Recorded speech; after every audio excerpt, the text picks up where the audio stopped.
Hello and welcome back to my channel. I'm Rebecca Robeson. Thanks so much for coming today. How many of you saw last week's video? Remember it? Well, I revealed to you a $6 million luxury home in Southern California. One that was designed and decorated by a friend of mine, Maria Berry. This week, keep it in the same vein, we're gonna do an IKEA hack. What? This one happens to be brought to you by my very own son, my oldest child, Jimmy Robeson. Recently, I was in San Diego, California on a trip and I was able to visit my kids. And while I was at Jimmy's house, I love his house. He and Emily have done such a great idea in the way that they've designed it. They have a design style. It's called japandy. Have you heard of japandy? Leave me a comment below and let me know. Have you heard of japandy? I'm sorry, I hadn't heard of it. I was like, this is really, really cool. And they've done a great job furnishing their house and styling their house in that style and on a strict and severe budget. In true Robeson style, my son Jimmy is so good at being creative and coming up with his own hacks. So today, he showed me this hack that he had done in his house, and I was like, Jimmy, that is so clever. I bet my viewers would love to know about that. So guess what? Picked up my phone and filmed it, and I'm gonna bring that to you today.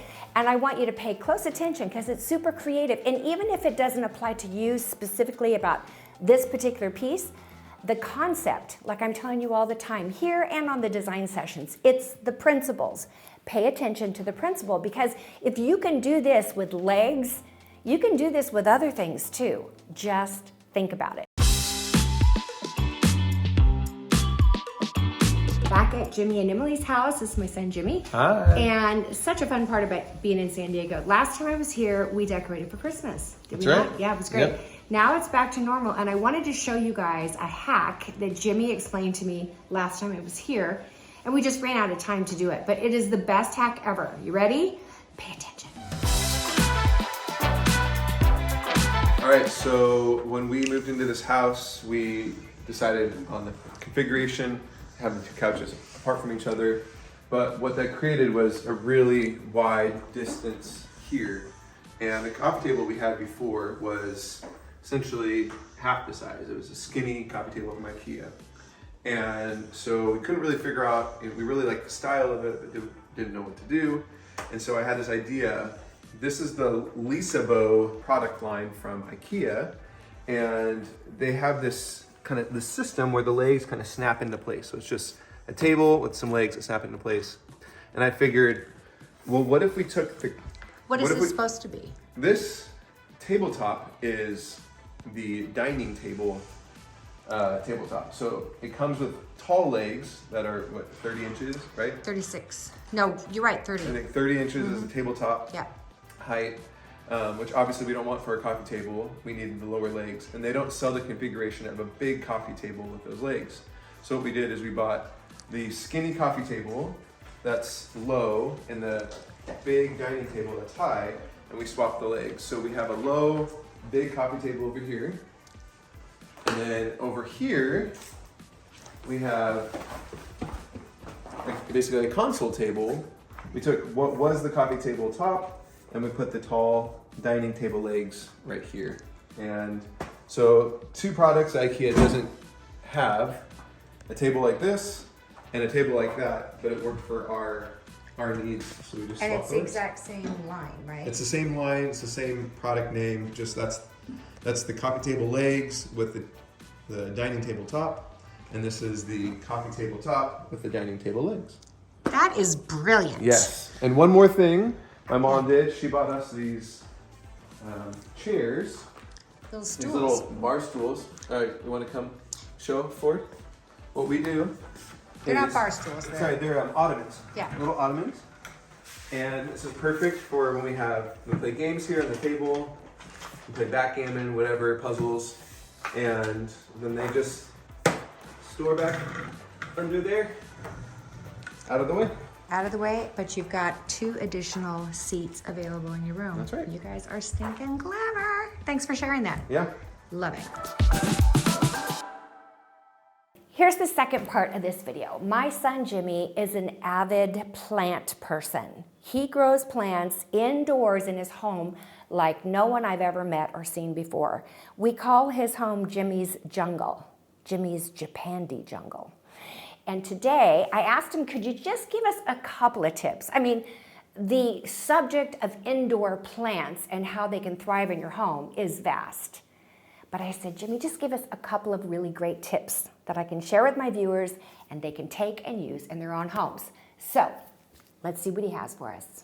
So Jimmy is giving me tips on how to grow indoor plants. Well, not really how to grow them, but just some indoor plant. I would say how to select the right plants for your space. Okay. So if you look at this bookshelf, I think one of the most fun ways to decorate a shelf is with plants because they're not rigid, they're more free-flowing, and they're kind of like sculptural. So this is sort of dripping down the shelf. As you notice, the top of the shelf has a big open space. So having something that is standing up over here is kind of filling up the visual space over here while something like this is pouring down. And I sort of have different colors mixed in, but they're all different kinds of greens, and it gives it more like an organic feel. And I love how you've connected it with all the other accessories so that, you know, it definitely fills in and looks like your style is what is called what?